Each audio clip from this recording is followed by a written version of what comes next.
aujourd'hui, elle est un exemple de la mise en action de la convention de coopération entre deux comités régionaux, qui est la Normandie et les Pays de Loire. Encore, mais vous avez dû remarquer que la relation école-entreprise est l'un des axes forts de l'AFDEL. Donc l'articulation entre les établissements de formation futurs salariés et les entreprises futurs employeurs est essentielle pour l'économie du pays.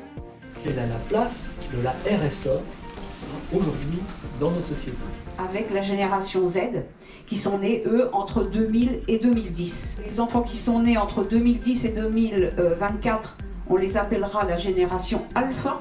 On va parler d'une génération plutôt aujourd'hui Z. Comment comprendre et mieux gérer peut-être ces intergénérations en entreprise?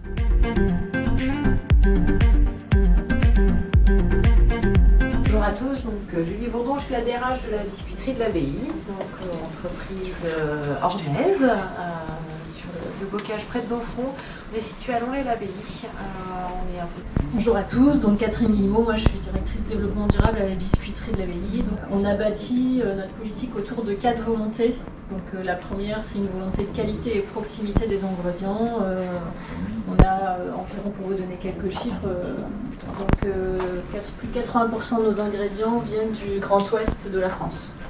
Donc la deuxième volonté, c'est une volonté de qualité des rapports humains. Donc la troisième volonté, c'est le respect de l'environnement. Donc on s'attache chaque année à réduire nos consommations d'eau, d'énergie et d'emballage. Et puis notre dernière volonté, c'est une volonté de solidarité et d'ouverture sur l'extérieur. Moi je suis directeur du développement économique. Bonjour à tous, moi c'est Astan Farid, je me présente. Je suis technicien polyvalent pour le groupe Enedis. On a des critères à respecter en termes environnementaux. Et là actuellement ce qu'on développe c'est beaucoup les réseaux pour tout ce qui est énergie propre. On s'occupe de tout ce qui est véhicules électriques, les parcs nucléaires et les réseaux de demain en fait. Qu'on puisse bénéficier d'espaces de plein air, d'espaces bien-être, d'espaces sportifs sur un parc qui, je précise, est en pleine... On est à 8 km de Flers, on est en campagne, il n'y a pas de... Les aménagements qui vont être proposés pour répondre à leurs attentes. Je veux dire, via aussi le RSE, engageons aussi, je pense à la décarbonation, aux économies d'énergie. On a décidé au niveau du syndicat mixte de couvrir tous les parcs de stationnement, de couvrir un parc d'ombrières pour couvrir jusqu'à 20% des consommations énergétiques des entreprises. À la biscuiterie de l'Abbaye, en fait, c'est avant tout la volonté d'un dirigeant. Donc Gérard Legaudy à l'époque, et puis aujourd'hui, s'approvisionner localement, déjà faire attention au gaspillage, mais voilà, on n'appelait pas ça encore du développement durable ou de la RSE. D'abord recenser nos parties prenantes, essayer de connaître leurs attentes, construire un plan d'action pluriannuel, donc avec une vision de long terme, et puis dans l'entreprise, trouver une organisation avec des groupes de travail, des cellules d'amélioration continue, en faisant participer un maximum de salariés. Au fur et à mesure, il y a eu un pilote développement durable et puis vraiment, mais la RSE, elle est intégrée vraiment dans chaque fonction de l'entreprise. Nous, on peut voir le RSE à notre niveau, c'est-à-dire que chaque année, on est formé pour tout ce qui est questions environnementales, toutes les questions pratiques, comment on peut agir pour l'environnement, comment on peut agir dans ces... Aussi on a des objectifs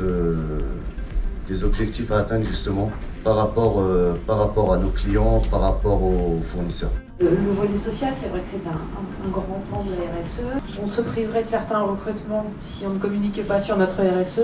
Il faut aussi penser aux salariés qui sont déjà présents, à pouvoir maintenir des conditions de travail et améliorer des conditions de travail pour les salariés qui sont déjà avec nous. On a parlé de la génération Z, de ce besoin de zapper, de changer. Pour autant, on a aussi une recherche de sens et on peut répondre par les aspects sociaux de la RSE à cette quête de sens. On porte dans nos 4 volontés cette volonté de qualité des rapports humains. On a mis en place, il y a quelques années maintenant, une assistante sociale qui vient dans nos locaux une fois par mois. Et on apporte ce service aux salariés sur tous les aspects qu'ils souhaitent traiter. C'est aussi les enfants qui partent en études et il faut trouver un logement et comment ça se passe. Et l'assistante sociale est là pour répondre à ces questions. C'est aussi les parents qui rentrent dans la dépendance et tout ce qu'il y a à gérer autour.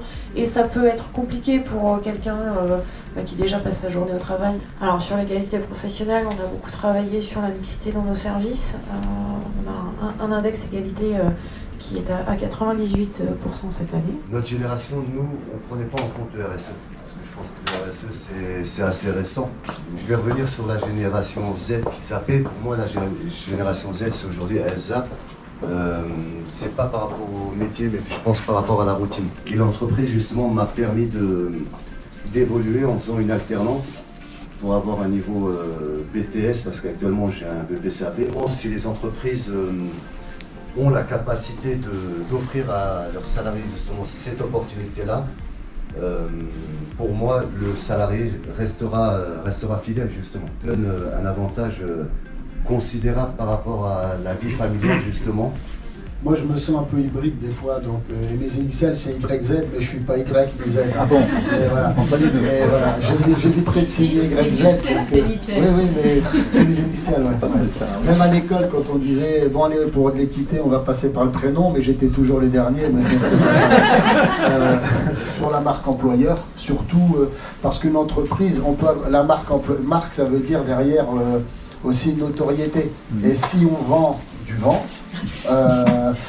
c'est fichu. Et pour éviter justement que la génération Z ne zappe, donc je pense que c'est la solution à appliquer justement par rapport au RH et au directeur d'entreprise. Il y a aussi un petit bémol, c'est que on n'a peut-être pas encore conscience de la totalité du RSE. C'est-à-dire il n'y a pas assez de communication ou autre par rapport à ça. Nous, on connaît point par point, si vous voulez, mais on ne connaît pas son ensemble. Je pense qu'il y a deux choses. Il y a une grosse part de bon sens et ça rejoint ce que vous disiez sur la communication. Je pense qu'on a plein d'entreprises qui sont comme Monsieur Jourdain qui faisait de la pro sans le savoir. On fait de la RSE sans le savoir. Et aussi communiquer simplement. Parce que ça peut parfois sembler être des choses complexes, alors qu'une fois de plus, la RSE, c'est essentiellement du bon sens. Et le faire savoir, on voit bien l'impact, nous, qu'on a concrètement sur des recrutements, des choses, des job dating.